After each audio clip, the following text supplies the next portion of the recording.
Dear Sameer sir आणि TWJ family, तुमच्यामुळेच आज आणि आमच्या लाईफमध्ये पहिली अचीवमेंट असेल माउंटेनिअरिंगमधली की आम्ही 6000 मीटरच्या वरचं एक माउंटन जो आहे तिथं आम्ही येऊ शकलो. हा जर का प्लॅटफॉर्म तुम्ही आम्हाला दिला नसता तर कधी आम्ही करू शकलो नसतो.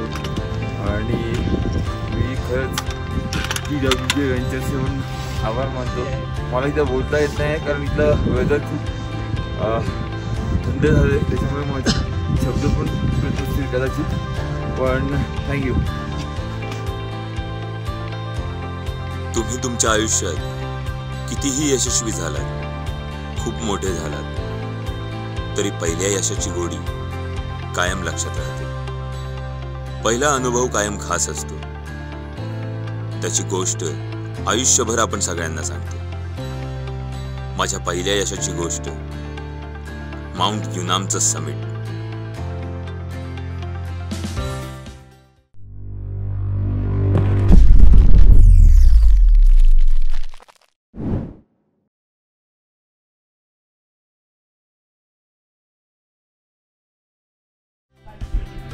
हॅलो शिखर, गोष्ट शिखरापूर्वीच्या प्रवासाची. पुन्हा एकदा नव्या शिखराकडे चाललो आहे, माउंट युनाम. आणि आज या एक्सपिडिशनचा पहिला दिवस आहे. स्वतः चंदीगडमधून आलो आहे आणि मनालीच्या अलीकडे एक नग्गर म्हणून गाव आहे. सो आजचा स्टे तिथे आहे. हा तिथला ॲम्बियन्स आहे. आणि जेव्हा कधी एका मोठ्या गॅपनंतर माउंटेनमध्ये परततो ना, तर त्यावेळेला जे सॅटिस्फॅक्शन असतं ते नेक्स्ट लेवल असतं. आता इथे जितका कामनेस आहे, ॲम्बियन्स इथला जबरदस्त आहे. संध्याकाळ होत आली तर थोडा एक लोकल वॉक घ्यायला चाललो आहे. आजची ॲक्टिव्हिटी आहे. सो पाहूया इथे काय काय आहे. माउंटेनिअरिंग करिअरची सुरुवात 6000 मीटरच्या एक्सपिडिशनने करायची, म्हणून यावर्षी माउंट युनाम करायचं ठरवलं. त्यासाठी आम्ही सगळ्यात आधी पोहोचलो नग्गरला. हिमाचलच्या इतिहासातील महत्त्वाचं राजघराणं या नग्गरचंच होतं.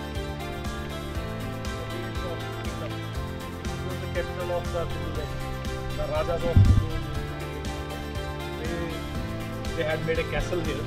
That castle is some 525 years old, which is now directly under the government of Himachal Pradesh. They are running it as a hotel, but you can still visit inside and have the feel of that castle. थोड़ा बहुत ticket होता है वहाँ का that you can buy. And there are many ancient temples in Nagar since we are short of time today. तो वो जितने एक आप अभी देख सकते हैं. So he'll decide from where to come back. So by the time you reach back will be almost dark. तो मेरे ख्याल से अभी इमीडिएटली हम यहाँ से निकलते हैं और फिर नगर कैसल एटलीस्ट देख के गौरी शंकर टेम्पल और 2-3 temple of which will directly come back. Do not try to spend actually do not shop in any shop if you want to buy anything.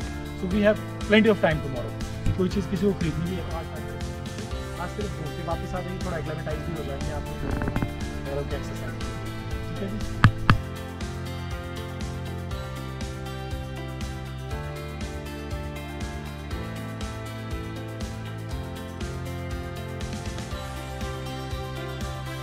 बियासच्या खोऱ्यातील हे गाव अत्यंत रमणीय. आपली संस्कृती, परंपरा आणि जुनं जाणतं पण सांभाळून असणार. सफरचंदाच्या बागा अगदी हापूस आंब्यासारख्याच संरक्षित. हवामानाशी जुळवून घेण्यासाठी संपूर्ण गावातून फेरफटका मारताना असं वाटलं, इतक्या रसाळ सफरचंदांची मेजवानी फक्त तोंडाला पाणी आणण्यासाठीच दिली, कारण कोणत्याही झाडाला हात लावण्याची परवानगी नव्हती.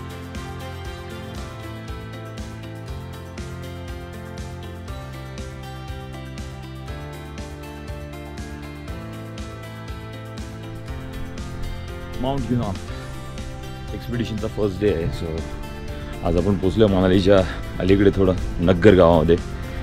आणि अर्थात आज थोडासा एक ॲक्टिव्हिटी आहे. इथे एक आपण वॉक घेतो संपूर्ण गावातून. ऐतिहासिक गाव आहे हे. राजा सिद्धसिंग इथल्या राजघराण्याचे जे राजे होते त्यांनी इथला कॅसल उभारला होता अप्रॉक्सिमेटली 500 वर्षांपूर्वी वगैरे. स्वतः आपण त्या कॅसलला भेट द्यायला चाललो आहे.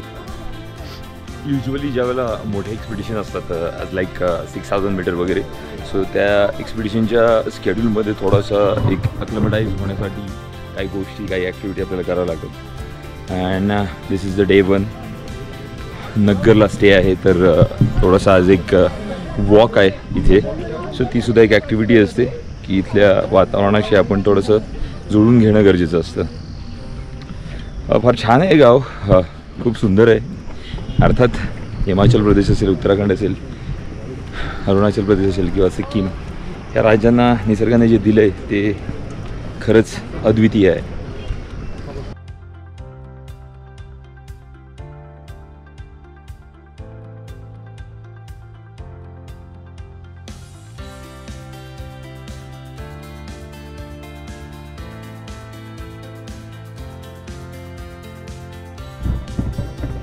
नग्गर या ऐतिहासिक गावातील ही सगळ्यात महत्त्वाची वास्तू आहे, द कॅसल ऑफ नग्गर, जो महाराजा सिद्धी सिंगने बांधलेला आहे आणि अर्थात तो 16व्या शतकात बांधला गेला आहे. सो इथला भूगोल ज्या प्रकारची गृहरचना सुचवतो किंवा सजेस्ट करतो, जी इथल्या भूगोलासाठी बेस्ट आहे, त्या प्रकारे याचं बांधकाम दिसतं आहे आणि खूपच सुंदर आहे. ही वास्तू पाहण्यासारखी आहे. सो इथल्या बांधकाम शैलीचा, वास्तुशास्त्राचा त्याच्यावरती प्रभाव दिसतो आहे. आणि सगळ्यात एक खूप गाजलेला चित्रपट म्हणजे जब वी मेट, त्याच्यामध्ये ये इश्का आहे, बैठे बिठाए, जन्नत दिखाए, हे जे गाणं आहे त्याच्यात करीनाने जो डान्स केला होता तो इथे चित्रित केला गेला आहे.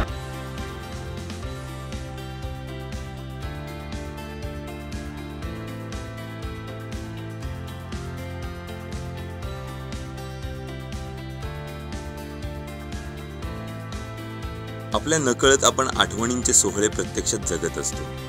त्या घडत असतात, बनत असतात, तेव्हा त्यांचं मोल नसतं. 21 लोकांची टीम होती, 21 तऱ्हेचे लोक, त्यांची कौशल्य, त्यांचं शिक्षण, सवयी, त्यांचे विश्वास, समज गैरसमज, असं वाटत होतं आयुष्याची शाळा भरली होती.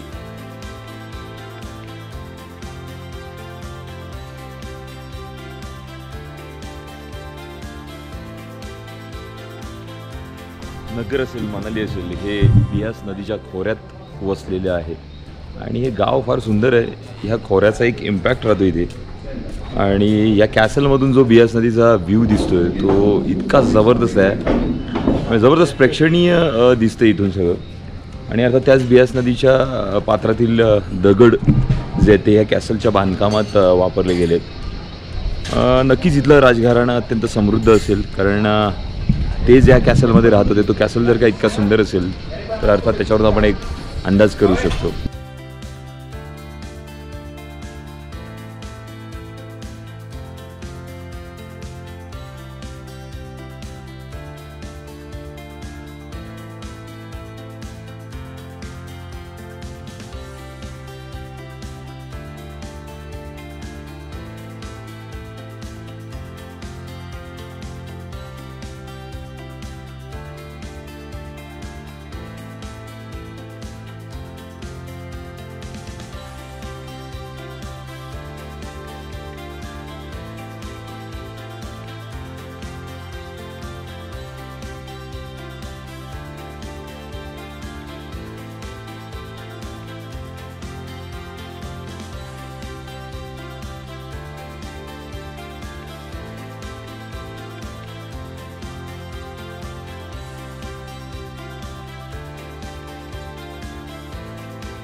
खूप सुंदर गाव आहे नग्गर.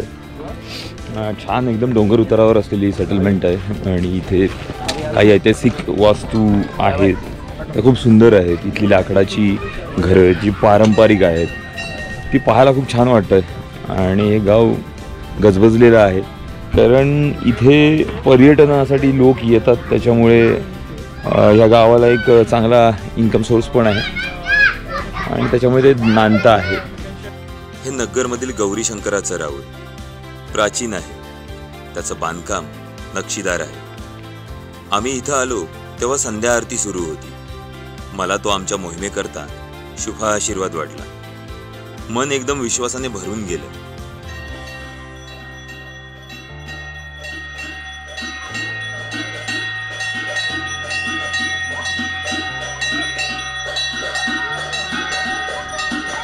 आता संध्याकाळी हेरिटेज वॉकसाठी बाहेर पडलो होतो नग्गरमध्ये, पण येता येता अंधार झाला. सो अंधारात ह्या ट्रेलवरती आता स्टेच्या इकडे चाललो आहे. नग्गरच्या हेरिटेज वॉक नंतर टीम छान गरमागरम सूपचा आनंद घेते. So this is evening snacks.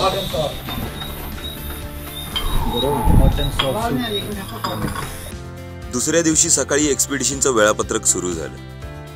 आम्हाला केलॉंगला निघायचं होतं. या मोहिमेत लागणारं कॅम्पचं सगळं साहित्य सोबत घेऊन निघायची तयारी सुरू झाली.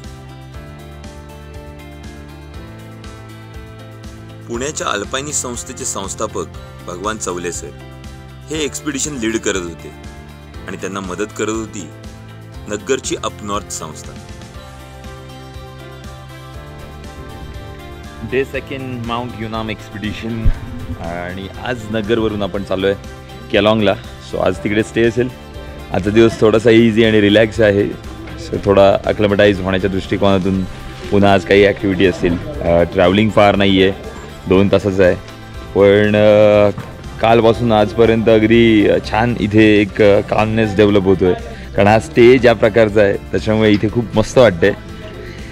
उंच उंच डोंगर आहेत, जंगल, ढग डोंगरांच्या शिखरांवरून दिसत आहेत आणि एकदम सिनिक व्ह्यू आहे. So we are enjoying this expedition.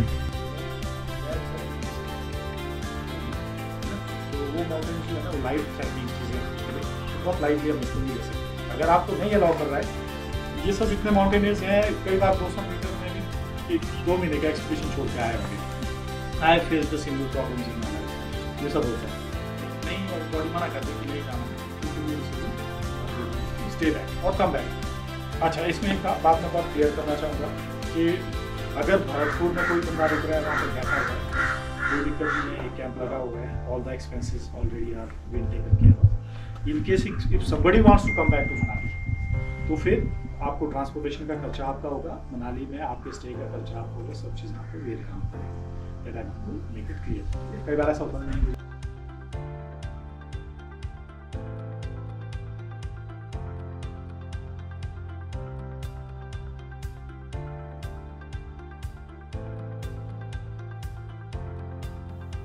केलॉंगच्या दिशेने प्रवास सुरू झाला. या मार्गावर पहिला टनल येतो तो अटल टनल. बॉर्डर रोड ऑर्गनायझेशनने साकारलेलं कमालीचं आश्चर्य. मनाली लेह महामार्गावरील हा टनल म्हणजे जादुई मार्गच.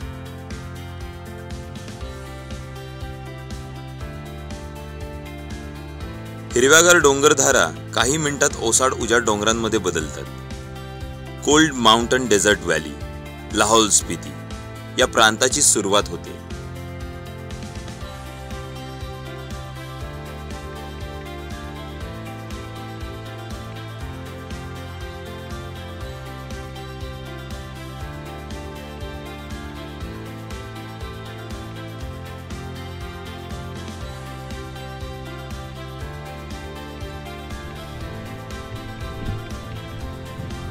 डे 2 आता आपण आलो केलॉंगला आणि आता आपण थोडंसं एक अक्लमटाईज वॉकसाठी बाहेर पडणार आहे. सो इट्स टी टाईम आणि सगळी टीम या ठिकाणी चहाचा आस्वाद घेते.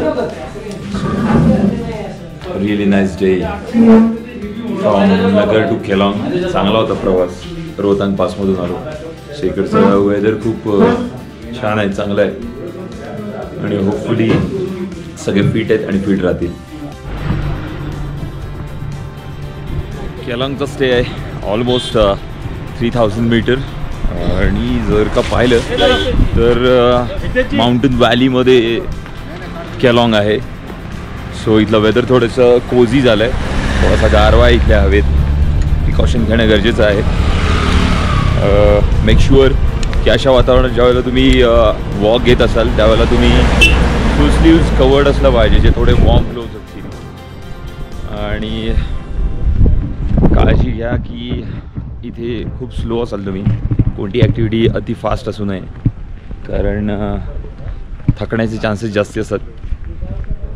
थोडासा हवा इथे विरळ होत जाते, तर तेवढं इझी नसतं ब्रीथसाठी.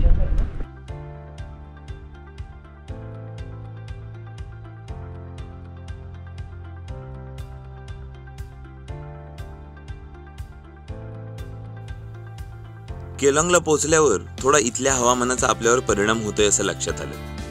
6000 मीटर सारख्या एक्सपिडिशनमध्ये आपल्याला इथल्या वातावरणाशी जुळवून घ्यावं लागतं. त्यासाठी दिवसा न झोपता बाहेर फिरणं, सारखं पाणी पिणं, नीट खाणं, या सगळ्या गोष्टी शिस्तीने कराव्या लागतात.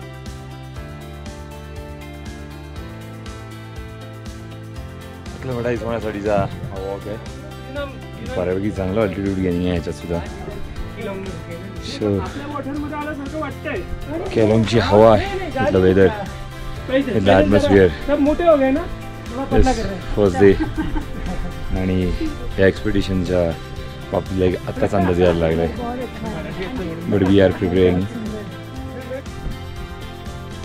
केलॉंगमधला हा जो अक्लेमटाईज होण्यासाठीचा जो वॉक आहे तो खरंच प्रिपरेशनच्या दृष्टिकोनातून खरंच इम्पॉर्टंट असतो. कारण इथल्या वेदरशी तुम्हाला जुळवून घ्यावंच लागतं. माउंटन्स कधीच आपल्यासाठी सोपे नसतात आणि आपण त्यांना कधीच अंडर एस्टिमेट नाही करू शकत. बिकॉज आपण एका वेगळ्या वेदरमधनं आलो आहे. आपला भूगोल वेगळा आहे, इथला भूगोल वेगळा आहे. सो त्याच्याशी कोप अप होताना खूप एक चांगला एक्सपिरियन्स आहे. केलॉंगमधून एक तसा छोटाच हाईक आहे, तो करून वरती आलो आहे. सो इथे सिसू मॉनेस्ट्री आहे. अर्थात हा टेरन आणि इथलं कल्चर इकडे सगळ्यात जास्ती आपल्याला मॉनेस्ट्रीज पाहायला मिळतात. सो आता आपणही तशाच एका मॉनेस्ट्रीमध्ये आलो. गरजेचं असतं थोडीशी श्रद्धा बाळगणं, केव्हाही तुमच्यासाठी चांगलं असतं. तुमचा कॉन्फिडन्स बिल्ड होतो, तुम्ही शांत होता, तुम्हाला ज्या काही फिअर्स असतील मे बी त्या विड्रॉ होतात. 100% तुमचे मूड जे आहेत ते खूप छान आणि हेल्दी होतात. सो आय बिलीव्ह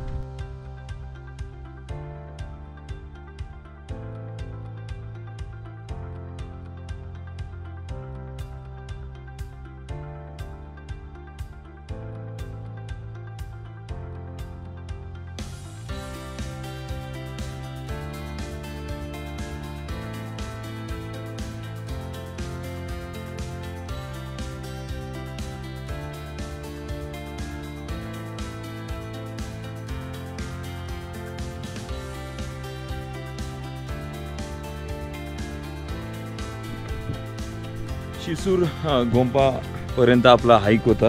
स्वतः पुन्हा त्याच मार्गाने खाली उतरतोय. अर्थात इथून जी व्हॅली दिसते ती भागा रिव्हरची आहे.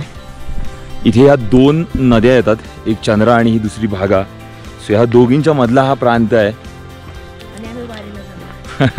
आणि आम्ही वारीला चाललोय युनामच्या. So good one Shweta. हां, खरंच ही आपली वारी आहे या इथल्या निसर्गाची, माउंटन्सची. अर्थात आपल्यासाठी माउंटन्ससुद्धा ॲज लाईक गॉड. जसं आपण आपल्या देवांची श्रद्धेने पूजा करतो तसंच आहे. आणि निसर्गाला देव मानूनच चालण्याचा जो एक परंपरा आहे ती आपल्या अध्यात्मात सांगितली जाते. अर्थात तीच वारी आहे ही. या मोहिमेचा पहिला पडाव खूप छान होता. ज्या प्रकारे भगवान सरांनी या मोहिमेचं वेळापत्रक ठरवलं होतं त्यात स्लो मुव्हिंग महत्त्वाची होती. कारण अल्टिट्यूड गेनिंग करताना माउंटन सिकनेसपासून वाचावं लागतं, तरच मोहीम यशस्वी होते.